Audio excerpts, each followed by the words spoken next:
Barangay Ginebra, hindi napapayagang ipahiya pa sila ng TNT Tropang Giga. At Justin Brownlee, magre-retiro na kapag tinalo pa sila ng TNT Tropang Giga. Pero bago mabalitang yan, hihingi po muna sa inyo isang like and subscribe para po suporta sa aking YouTube channel, Ronda Toda. Magsisimula na ang Game 1 ng laban ng TNT Tropang Giga at Barangay Ginebra sa kanilang Best of 7 series ng PBA Commissioner's Cup sa Biyernes. Muling magtatapat ang super import na si Ronde Holmes Jefferson at Justin Brownlee. Sa pangatlong pagkakataon ay hindi napapayagan ni Justin Brownlee na ipahiya pa siya ni Ronde Holmes Jefferson.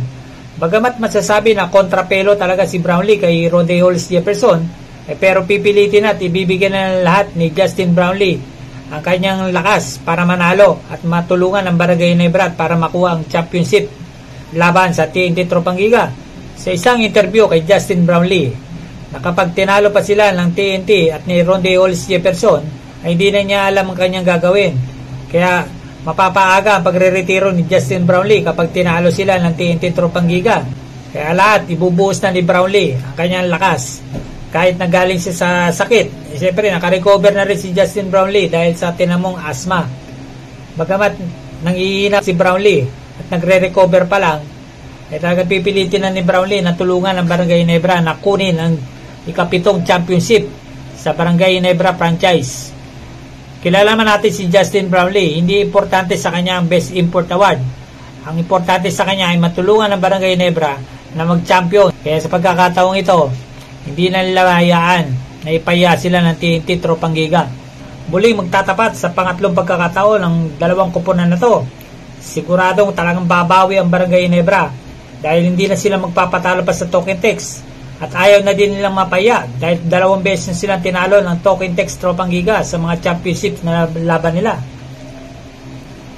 Para talunin ng Barangay Ginebra ang TNT Tropang Giga, ang kailangan nilang gawin ay maging strong start pa lang, sa first half pa lang. Talagang buhos na nila yung kanilang lakas at huwag na nila papupormahin yung TNT. Kasi once na unahan sila ng TNT at nalamangan sila, ay mahirapan na talaga silang makahabol.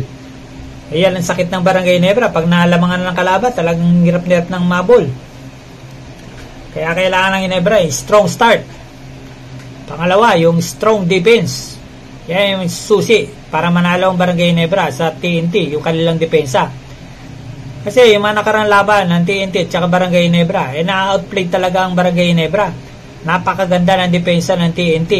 Ang bilis ng rotation at talagang hindi makaporma yung Barangay Ginebra. Talagang checkmate, kumbaga sa larong chess. Hindi makaporma ang Ginebra sa TNT dahil sa matinding depensa ng TNT Tropang Giga. Kaya yan dapat solusyonan ng Barangay Ginebra at saka ni Coach Tim Cone. Ilang beses sila nagtapat ay hindi pa rin nila matalong TNT dahil nga sa tindi ng depensa ng TNT.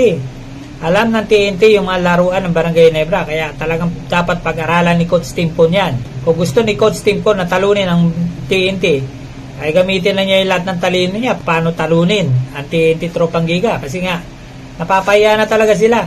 Kung sa mga pangatlong pagkakataon nagtatalunin pa sila ng TNT, talagang kaya yan para sa Barangay Ginebra. Isa pa sa dahilan kung bakit gusto ng Barangay Ginebra na talunin ng TNT Tropang Giga ay dahil sa kayabangan ni Poy Eram.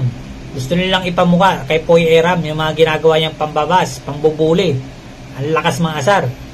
Ngayon niya matitikman yung lupit ng Barangay Ginebra. Hindi lang sa mga fans, kundi sa mga player na ng Barangay Ginebra. Kaya umanda ka, Poy Eram. Paghahandaan ka ng Barangay Ginebra.